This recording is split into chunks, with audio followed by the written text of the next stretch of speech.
Eric, I'm going to talk about some stress. We saw stress with one particular startup and Washington a little while ago. It was none other than Uber deciding not to be on Donald Trump's panel of advisors. But since then, I mean, where do we start with Uber? But this week it was the mea culpa. The video that you brought us last week has now been answered, and Travis Kalanick saying, I need help, and actually I'm going to get COO.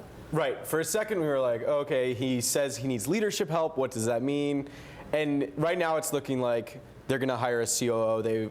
There are reports that they've hired an executive recruiting firm, and they're going out. Sheryl Sandberg. Yeah, exactly. Her name comes up constantly. It's certainly with all the problems they've had. You know, there's a strong desire to have a strong female leader at the company, and then just somebody that Travis could see as a peer and could be sort of the messenger for the company that he's clearly been unsuccessful in delivering. Are we hearing names being circulated as to who could be that person?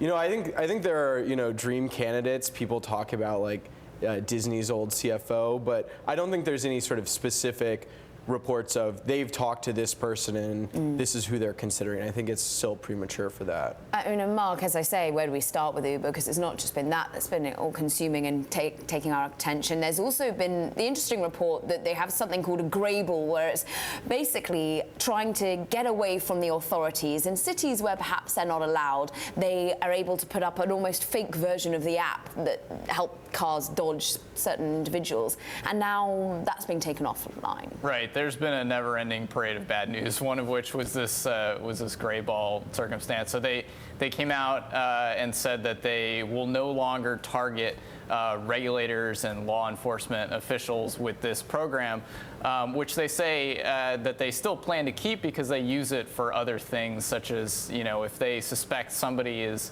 going to do harm to a driver or otherwise violate the terms of service agreement within Uber, they'll use the system to sort of deceive them and think that they're actually on the system when they're not.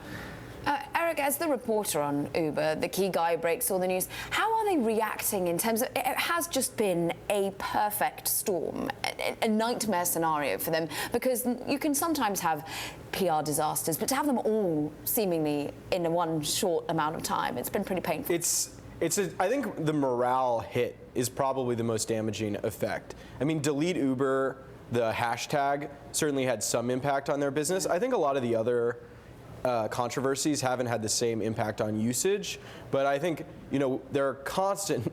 Every week on Tuesday there are these all hands meetings, and it's like Travis, the CEO, is asked to cry every week to apologize a different way. It's just a constant. And these employees could work anywhere in the world, so Uber has to provide a company that they go home to their families and they're not asked, why are you working for the bad guys? Yeah. And I think that's a core problem that they're facing right now.